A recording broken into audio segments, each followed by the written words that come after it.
Hoje nós vamos continuar o tema da semana passada, emancipação da alma, questões 400 a 455. Para recordar, então, aqueles que participaram e posicionar aqueles que estão participando hoje, nós falamos na semana passada a respeito do sono e dos sonhos. Durante o sono, o nosso espírito se emancipa e pode viver algumas horas no mundo espiritual como espírito liberto.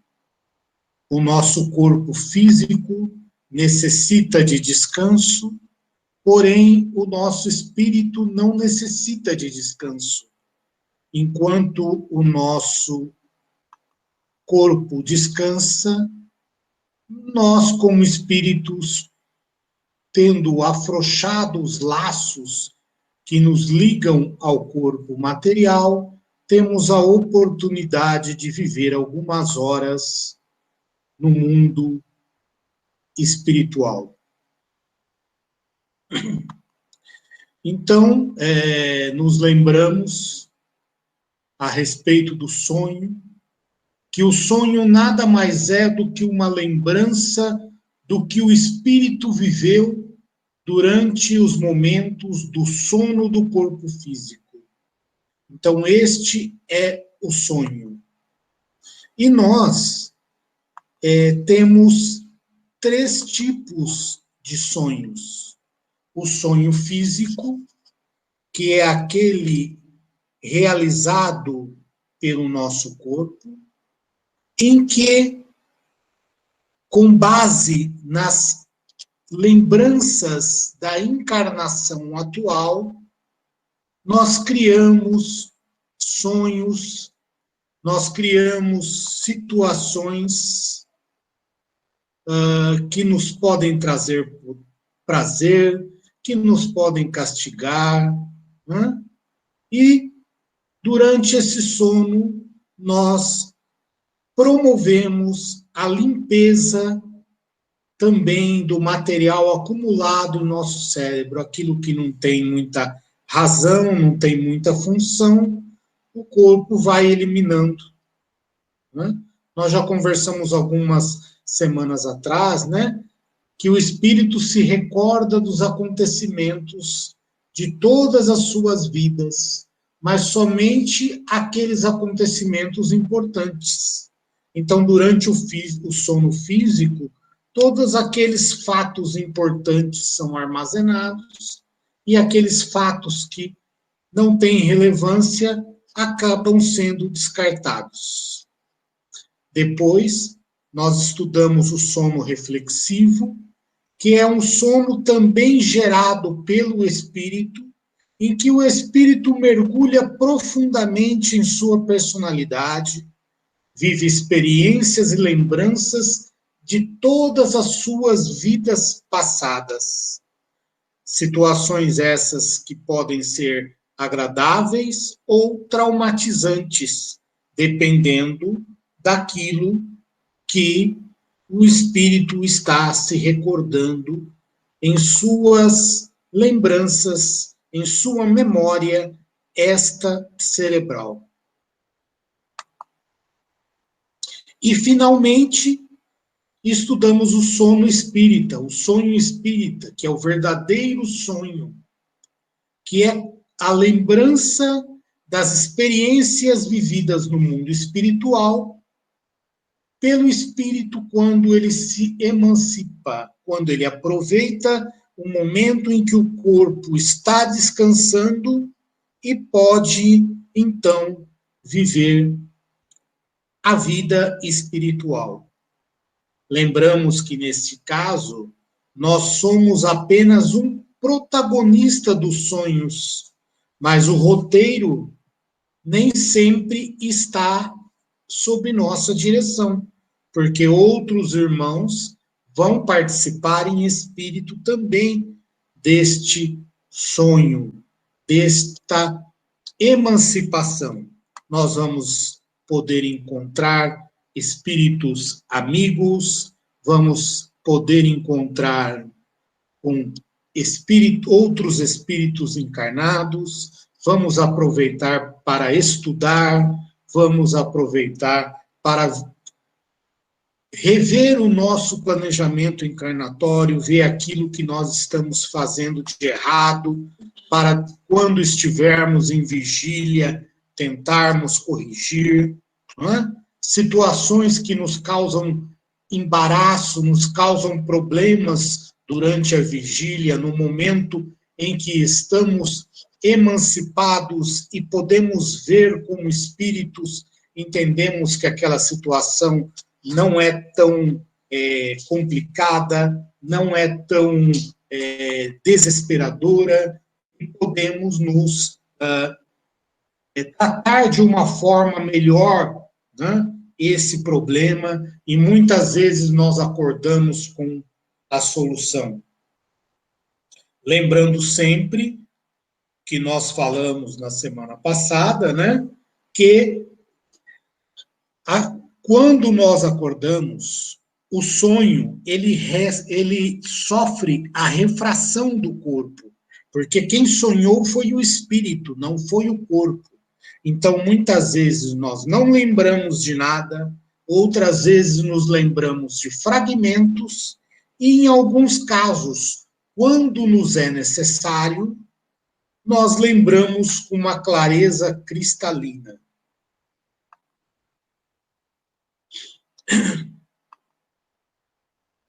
Então, hoje, nós vamos dar continuidade a esse tema que nós estávamos estudando. Lembrando que nós temos que nos acostumar ao sono espírita, que é o sono inteligente, não é?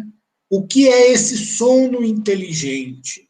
O sonho em que o espírito aproveita os momentos de liberdade para poder estudar, para poder se preparar e realizar trabalhos edificantes que o ajudem no seu progresso.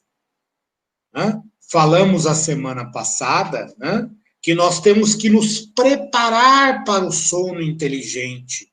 E essa preparação, ela ocorre durante todo o dia, com nossas ações, com nossos pensamentos, com nossas obras. Não é simplesmente nos deitar, no momento de deitarmos, fazermos uma prece. Não. O sono inteligente, ele tem que ser preparado durante todo o dia. Muito bem. Então, agora que nós nos posicionamos com respeito ao que foi tratado na semana passada, vamos dar continuidade. Aquilo que nós fazemos durante o sono reflete exatamente aquilo que nós somos. Por quê?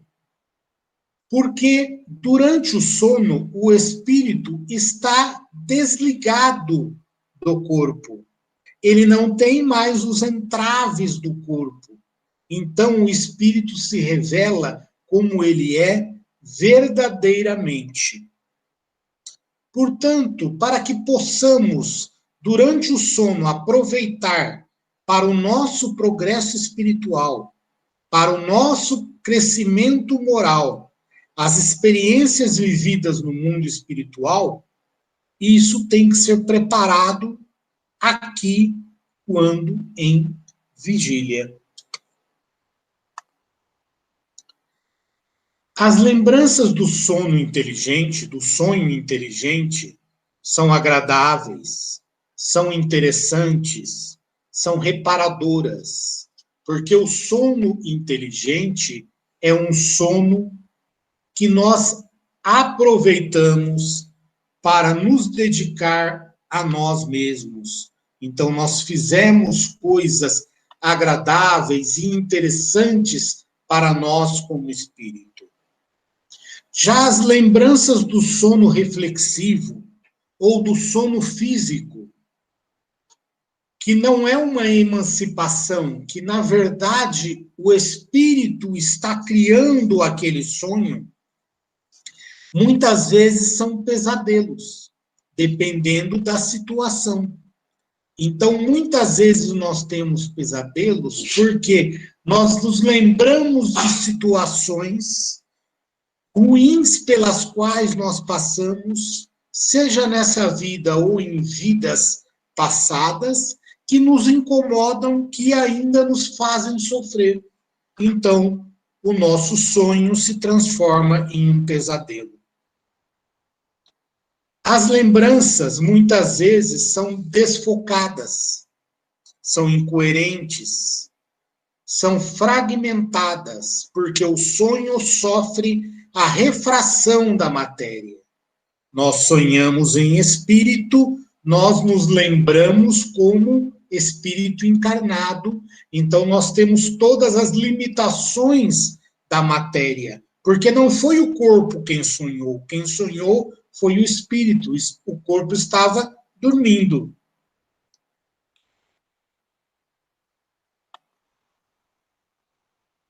Portanto, é a alma que vive as experiências.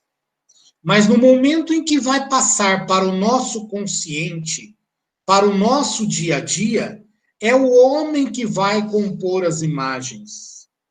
Então, nem sempre aquilo que nós nos lembramos reflete a realidade pela qual o espírito passou. Porém, esse desprendimento do espírito durante o sono do corpo físico não ocorre apenas para que se tenha um sono inteligente. Existem espíritos que se desprendem e não querem dormir com o corpo. Não querem estudar, não querem trabalhar. Lembremos do livre-arbítrio. E deixam a oportunidade para ir em busca daquilo que momentaneamente lhes interessa. Ou até convivendo durante este período do sono físico, aqui na Terra, com os encarnados, procurando situações que lhes sejam prazerosas e vivendo experiências desagradáveis. Então, quando o sono não é inteligente, aquele espírito, ele vai buscar aquilo que lhe dá prazer. Se ele ainda não é um espírito com boas tendências, ele vai procurar aquilo que o agrada. Pode procurar fazer o mal, pode procurar companheiros de situações inferiores, né? Pode simplesmente ficar vagando pelo mundo espiritual. Né? Tudo depende do seu grau de crescimento moral. Agora, veja que interessante. Muitas pessoas falam a respeito da insônia. Eu não consigo dormir. Uma das causas da insônia, não é todas, mas uma das causas da insônia é quando o espírito não quer ir ao mundo espiritual e enfrentar situações desagradáveis. Eu, espírito, sei que quando o meu corpo dormir, quando o meu corpo descansar e eu me desprender, eu vou me encontrar com meus inimigos, há pessoas me aguardando, inimigos me aguardando. Eu vou passar por situações que eu não quero passar. Então, o espírito reluta em deixar o corpo descansar. E isso causa a insônia. Terminamos o assunto sono e sonho. E agora nós vamos falar de um outro tipo de emancipação da alma, também muito interessante, que é a letargia, a catalepsia e as mortes aparentes. Existem outras situações decorrentes do estado de emancipação, que podem ser naturais ou provocadas, e que às vezes vão se caracterizar em uma situação doentia, conhecida como letargia e catalepsia. Então, a letargia e a catalepsia é uma situação de doença física que leva à emancipação da alma.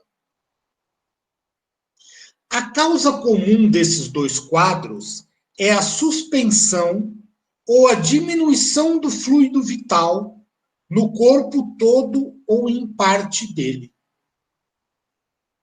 Então, o fluido vital que mantém o corpo vivo, que nós já estudamos no início do curso, o meu corpo, ele perde fluido, diminui a quantidade de fluido, ou chega a ter uma suspensão completa, e o meu corpo físico se paralisa.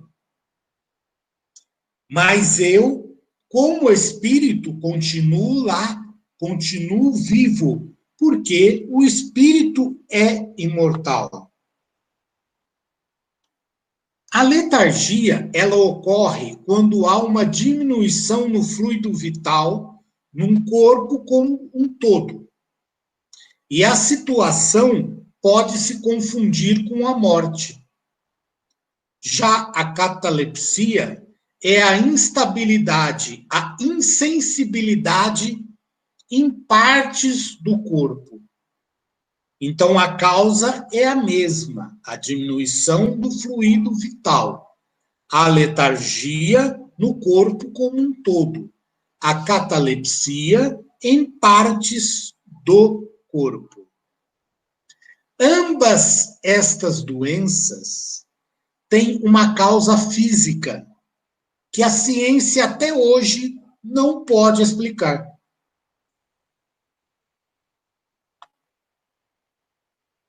À luz da doutrina espírita, existem algumas situações que são um processamento da lei de causa e efeito. Lembrando sempre a lei de causa e efeito. Tudo aquilo que eu realizo retorna para mim. Se eu faço boas obras, eu recebo o bem. Se eu pratico o mal, eu recebo o mal. Então, essas situações de letargia e catalepsia nada mais é do que o processamento da lei de causa e efeito. Essa doença ocorre como um retorno àquilo que o espírito realizou durante a sua vida espiritual, não necessariamente na reencarnação atual. São espíritos endividados, que têm nessa supressão de fluido vital, que cria esse tipo de problema, uma oportunidade expiatória. Letargia e catalepsia são uma forma de expiação.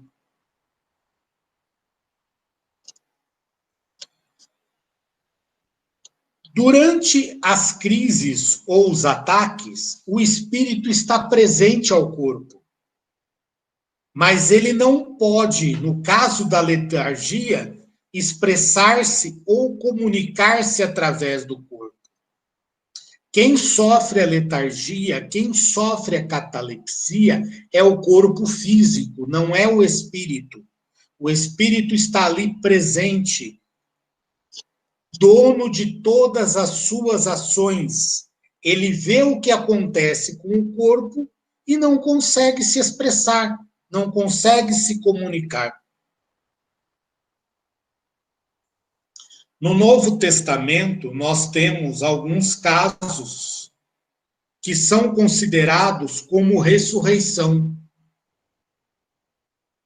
Exemplos: a ressurreição de Lázaro, a ressurreição da filha de Jairo, a ressurreição do filho da viúva de Naim, que na época foram considerados mortos, porque a letargia, em determinados, dependendo do grau, ela se parece, ela se confunde com a morte. Lembremos de quantas e quantas histórias já estudamos, né, de corpos que foram exumados e, quando foram exumados, estavam virados no caixão, o caixão estava arranhado, ou seja, pessoas que estavam em crise de letargia e foram consideradas mortas e foram enterradas. Houve até uma época, né, em que se colocava um sino do lado do fora do túmulo e uma cordinha amarrada ao braço daquele que havia sido enterrado, para caso ele acordasse do sono letárgico, eles soubessem que ele estava vivo e o desenterrassem. Daí é que surgiu aquela famosa frase, salvo pelo gongo. Então, Jesus, nesses exemplos, fez com que essas três pessoas retornassem à vida, porque eles estavam em estado letárgico, eles não estavam mortos. Jesus não os ressuscitou. Jesus devolveu-lhes o fluido vital, devolveu-lhes a vida do corpo material. Então, o termo correto não é ressurreição, porque ressurreição é aquele que está morto, desfeito os laços, o espírito não está mais ligado ao corpo e o espírito retorna à vida. Pelas leis de Deus, isto é impossível. Uma vez o espírito desligado do corpo, ele não retorna mais. Nestes casos em que nós estamos falando, o espírito continua ligado ao corpo, mas como as forças vitais do corpo estão diminuídas, o espírito não consegue se manifestar. E como Jesus curou essas pessoas? Através de um influxo magnético, através de passes magnéticos. Então, através dos passes, Jesus devolveu o fluido vital, restituiu o fluido vital para o corpo da filha de Jairo, para o corpo do filho da viúva de Naim, para o corpo de Lázaro. E eles retornaram daquele estado de letargia e não ressuscitaram dos mortos, porque eles não haviam morrido. E nós? Como nós podemos auxiliar nossos irmãos neste tipo de doença? Através da restituição do fluido vital, através dos passes. Transfusões de fluido vital. O passe nada mais é do que transfusão de fluido vital, que foi o que Jesus fez naquele momento, restituindo a vida àquelas pessoas. Quantas vezes a pessoa não se encontra bem, não se encontra em uma situação bem, ela recebe um passe e melhora. Por quê? Porque ela recebe um fluido vital, ela recebe uma carga de fluido vital que faz com que ela restitua as suas energias. Queridos irmãos, nós estamos encerrando a apresentação por hoje. Espero que eu tenha sido bastante claro. E estamos abertos, após a apresentação do Evangelho, para esclarecimento de dúvidas. Na próxima semana, nós continuaremos o estudo desse tema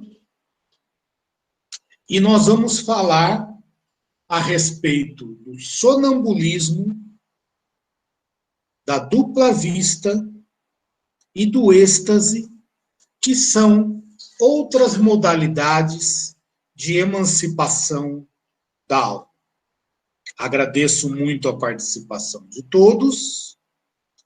E agora eu passo a palavra ao nosso irmão Adriano, que fará a apresentação do Evangelho segundo o Espiritismo. Boa noite a todos. Dando sequência ao curso básico de Espiritismo, módulo Evangelho, hoje nós vamos fazer o capítulo 13 do Evangelho segundo o Espiritismo. Não saiba a vossa mão esquerda o que dê a vossa mão direita. O primeiro tema deste capítulo, Kardec trata de fazer o bem sem ostentação. Nós vamos encontrar em Mateus, no capítulo 6, versículo de 1 a 4, o seguinte trecho: Tende cuidado em não praticar as boas obras diante dos homens. Assim, quando derdes esmola, não trombeteeis, como fazem os hipócritas nas sinagogas e nas ruas, para serem louvados pelos homens. Quando derdes esmola, não saiba a vossa mão esquerda o que faz a vossa mão direita. Para a gente poder estudar melhor esse tema, eu trouxe do Livro dos Espíritos a questão número 630, quando Kardec começa a interrogar os espíritos sobre a distinção entre o bem e o mal. Como a gente está falando de fazer o bem sem ostentação, então vamos dar o conceito do que seja o bem. Então, a questão de 630, como se pode distinguir o bem do mal? O bem é tudo o que é conforme a lei de Deus. Fazer o bem é proceder de acordo com a lei de Deus. O contrário, o mal, é tudo que se afasta da lei, tudo que infringe essa mesma lei de Deus. A questão 631, Kardec pergunta se nós temos meios para distinguir o que seja o bem e o mal. A resposta dos espíritos é: Deus lhe deu a inteligência para distinguir um do outro.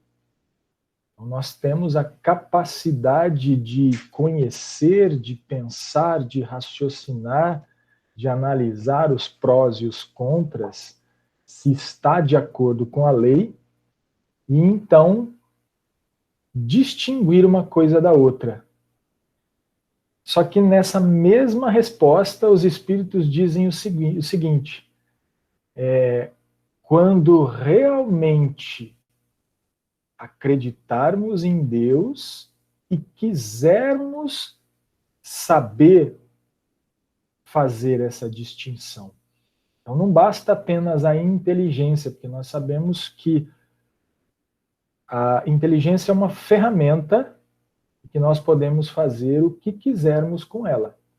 Então, se a gente quiser distinguir o que seja o bem e o mal, a inteligência nos ajuda, mas quando realmente acreditarmos em Deus, né, estivermos conscientes de submetidos a um Criador, E quando quisermos fazer essa distinção, nós vamos fazer com o uso dessa mesma inteligência. E, para finalizar o entendimento do bem, a questão 632, ela confirma o raciocínio de que nós ainda não, sendo perfeitos, podemos errar. Inclusive na apreciação do que seja o bem e o que seja o mal. Ou seja, nós podemos acreditar estar fazendo o bem, mas na verdade ainda estamos fazendo o mal. Como é que funcionaria isso? Bom, aí os espíritos respondem com uma orientação moral de Jesus. Vede o que quereríeis que vos fizessem ou não vos fizessem. Tudo se resume nisso. Não vos enganareis. Quer dizer, se tivermos dúvidas se estamos fazendo o bem em relação a outra pessoa, nos coloquemos no lugar dela. Se eu não gostar do que eu vou fazer para essa pessoa, me colocando no lugar dela, não faço. Porque aí eu sei que eu estarei mais próximo de fazer o mal do que fazer o bem. Então, de uma forma geral, o bem seria tudo aquilo que fizermos para o meu benefício, para o benefício do próximo. Não o que achamos que seja o benefício, mas aquilo que realmente nós precisamos, de acordo com a lei. Então, esse seria o nosso conceito de bem. Então, fazer o bem sem ostentação. E para finalizar esse conceito, o que é ostentar? Ostentar é exibir, é apresentar, mostrar esse bem que nós fizemos para todo mundo. Então, fazer o bem ostentando é querer mostrar para todo mundo isso que nós fazemos. Então, voltando em Mateus, no capítulo 6, versículo de 1 a 4, ele começou, né? Tende cuidado em não praticar as boas obras diante dos homens. E aí, Jesus finaliza, para serem vistas, pois do contrário não recebereis recompensa de vosso Pai que estás nos céus. E aí continuando, assim quando derdes esmolas, não trombeteis, como fazem os hipócritas nas sinagogas e nas ruas, para serem louvados pelos homens. Digo-vos em verdade que eles já receberam sua recompensa. Quando derdes esmola, não saiba a vossa mão esquerda o que faz a vossa mão direita, a fim de que a esmola fique em segredo, e vosso Pai, que vê o que se passa em segredo, vos recompensará. Então, a recompensa que nós recebemos dos homens aqui na Terra pelo bem que praticamos, ela é fruto da exibição do bem praticado, quer dizer, a gente faz a divulgação desse bem.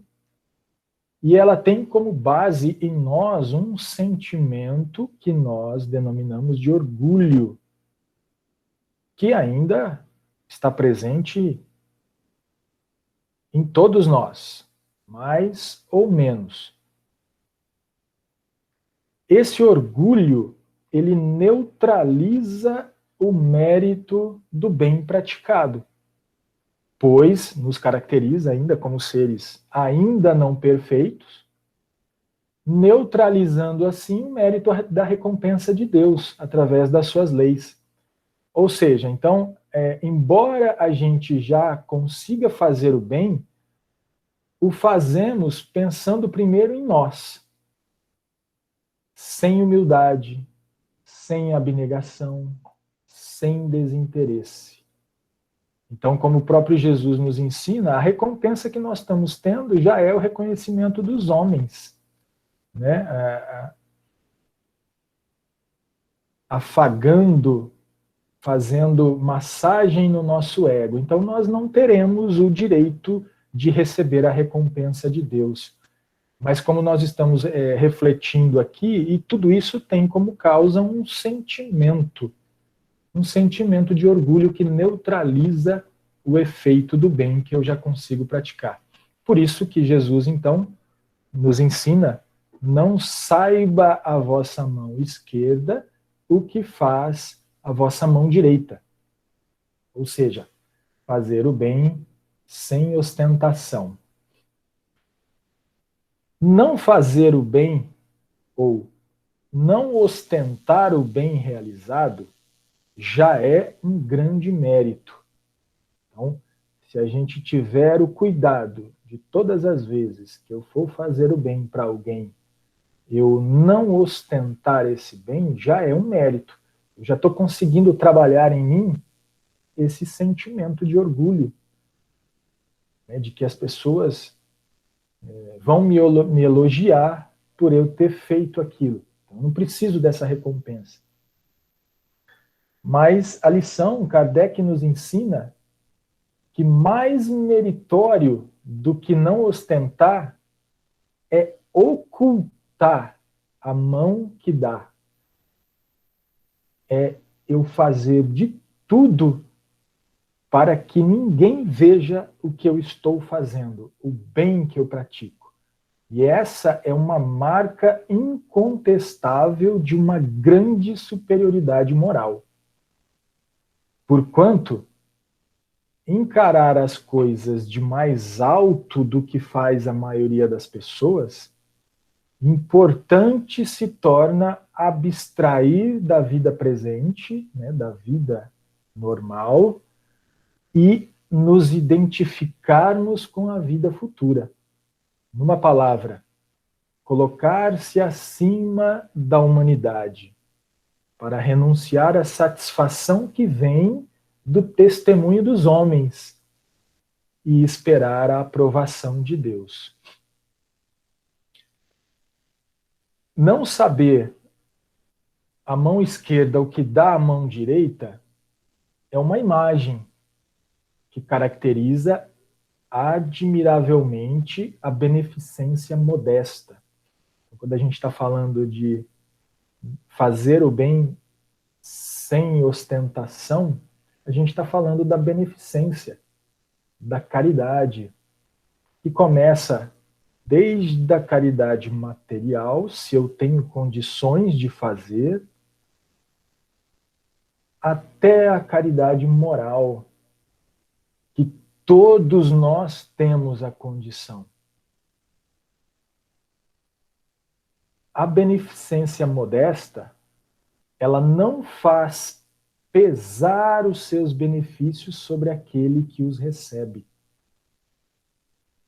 Não lhe impõe testemunho de reconhecimento. E ela tem o duplo mérito de ser a caridade material, quando eu estou fazendo alguma doação, entre aspas, quando eu estou dando alguma esmola, quando eu estou ajudando financeiramente alguém que realmente precisa, que está com fome, está doente. Então, essa é a caridade material. Mas ela tem o duplo mérito quando eu pratico a beneficência modesta, que é essa que a gente está conversando, que é a caridade moral. Porque através da caridade moral, a gente resguarda a suscetibilidade de quem está sendo beneficiado, fazendo com que a pessoa aceite o benefício sem ferir o seu amor próprio, o seu próprio orgulho, porque todos nós temos, o rico como o pobre, todos nós temos o orgulho, fazendo com que ele não se ressinta e salvaguardando a sua dignidade de pessoa. Porque aceitar um serviço é uma coisa muito diferente de receber uma esmola. E quando eu não faço a beneficência modesta, quando eu não faço o bem sem ostentação, normalmente eu faço cair o peso dessa humilhação a quem recebe. E aí eu neutralizo todas as recompensas desse ato. A verdadeira caridade, beneficência modesta, o bem sem ostentação, ela é delicada, engenhosa, tentando dissimular o benefício,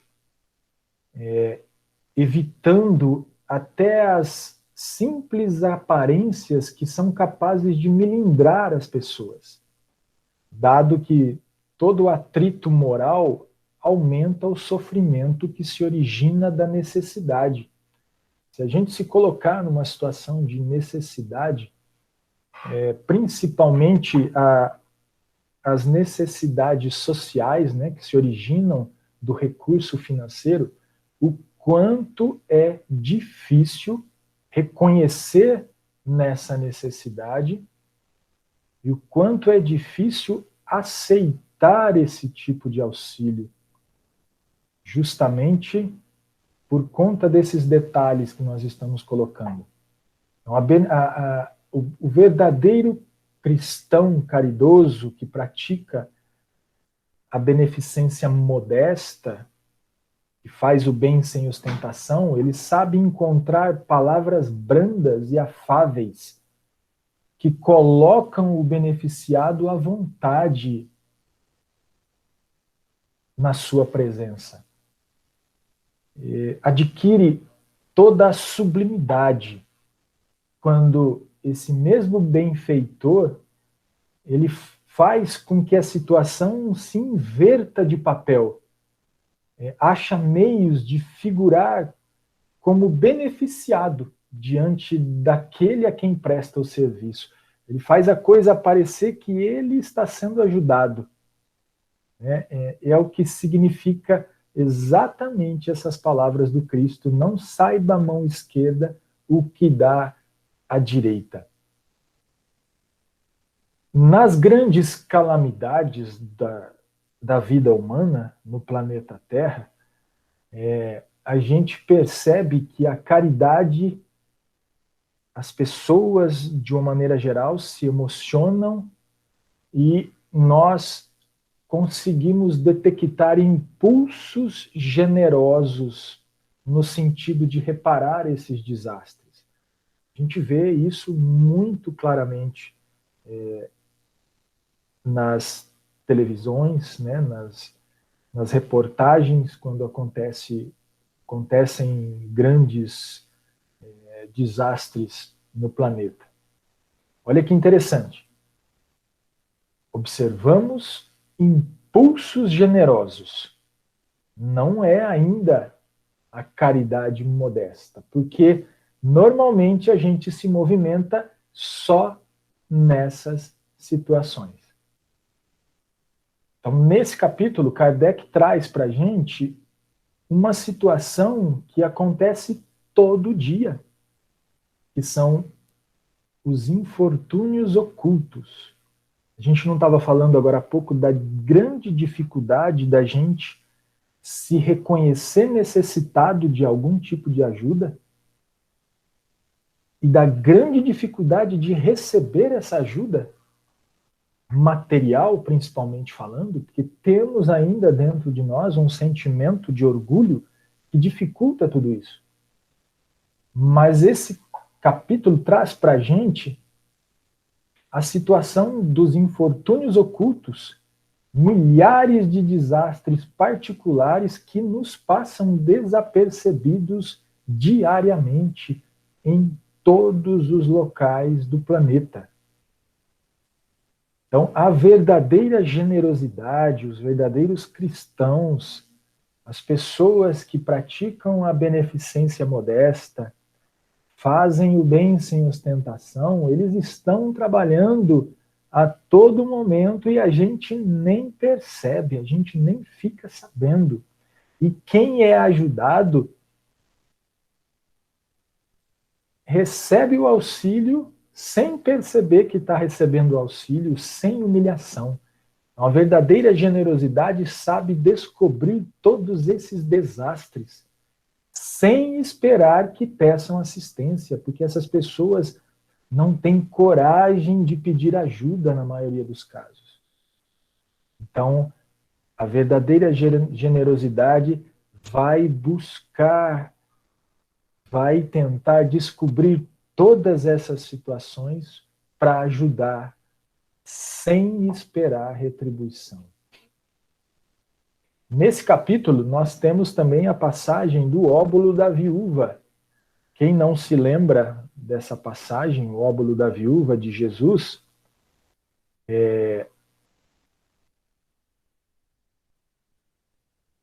estando Jesus sentado defronte do gasofilácio é o local onde as pessoas deixavam os seus donativos na época, e a observar de que modo o povo lançava ali o dinheiro, viu que muitas pessoas ricas deixavam grandes quantidades de donativos.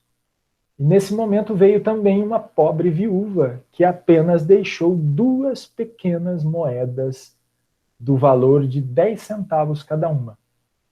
Ele chamou então os seus discípulos e disse-lhes: em verdade vos digo que esta pobre viúva deu muito mais do que os que antes puseram suas dádivas no gasofilácio. Por isso que todos os outros deram do que lhes abunda, ao passo que ela deu do que lhe faz falta. Deu mesmo tudo o que tinha para seu sustento. Então, essa passagem do óbolo da viúva, né, traz claramente essa questão da caridade material, que não está vinculada à quantidade do que eu dou. Pelo contrário, a lei de Deus é tão justa e ela examina parte da observação do que nos move, qual o sentimento que nos move e aquilo que eu estou doando, se aquilo me faz falta. Olha que interessante, não é a quantidade que eu dou, mas o sentimento que me move e se aquilo que eu estou doando me faz falta. Então, diante dessa situação, a pobre viúva deu muito mais do que todos os outros que doaram antes. Justamente porque os outros, se a gente pensar, é fácil doar aquilo que sobra. Qual é o sacrifício, qual é o esforço que eu estou fazendo? Praticamente nenhum.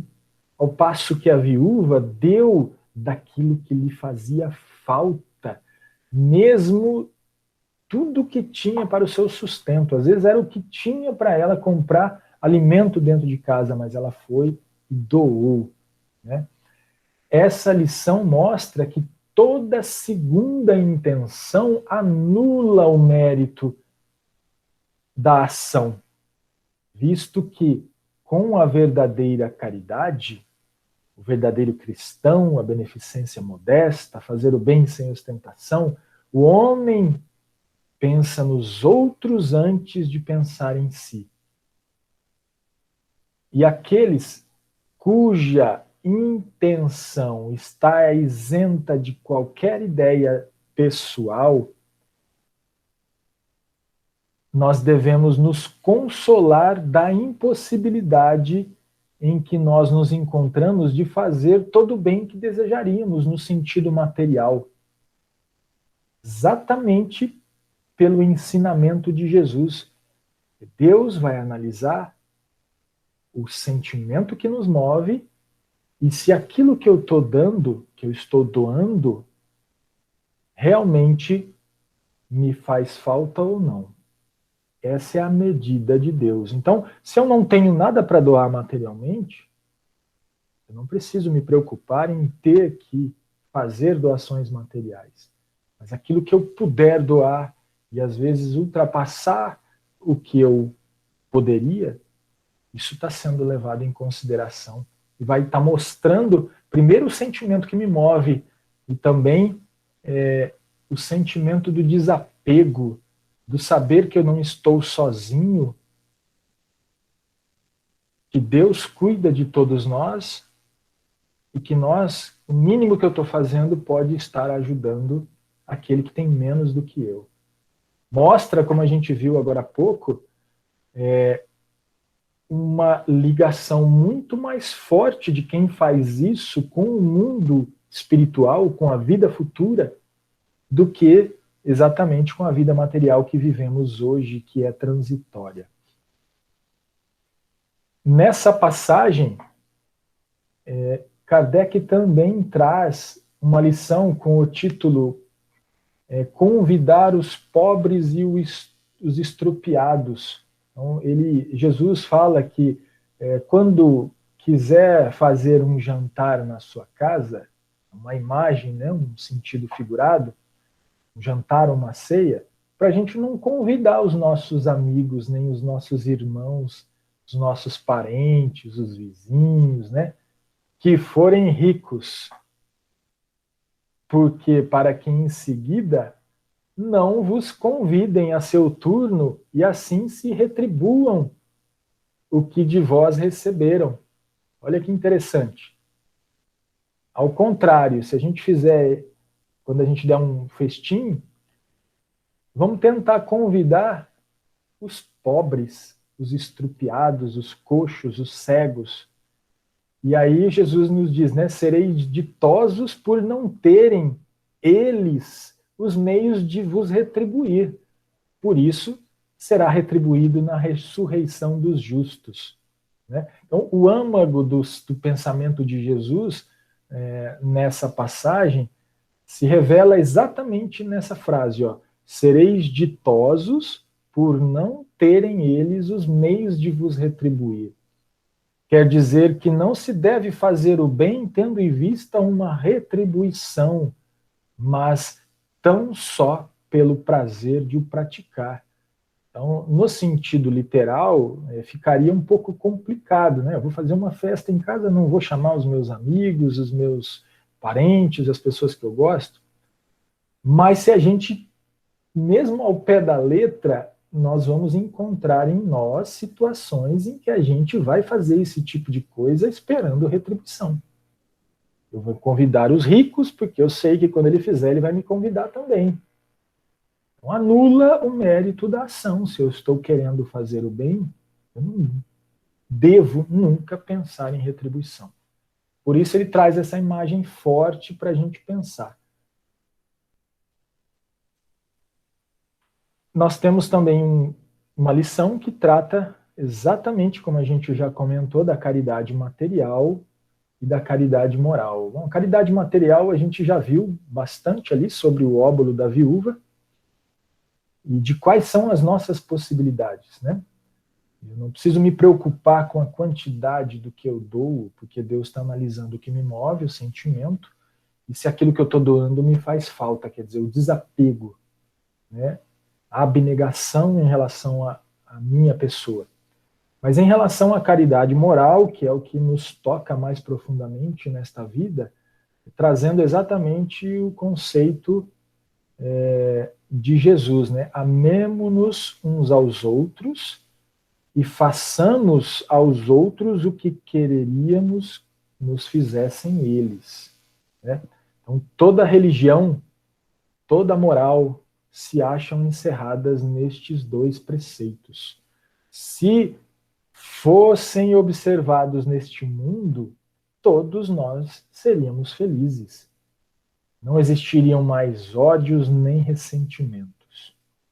E olha que interessante que de ensinamento que ele deixa para a gente nessa lição.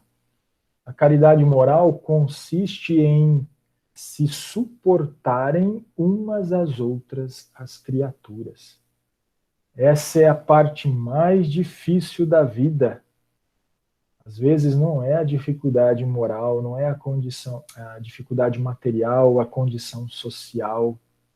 Mais difícil da vida, isso a gente vai ver tanto nos casebres como nas mansões, nos palácios é a dificuldade de lidar com as pessoas, de aceitar as pessoas como elas são, de praticar a indulgência com a imperfeição delas, de perdoar o mal que ela pode me fazer, de não ficar remoendo os atritos que nós temos, né, de realmente tentar conhecer a nós mesmos e,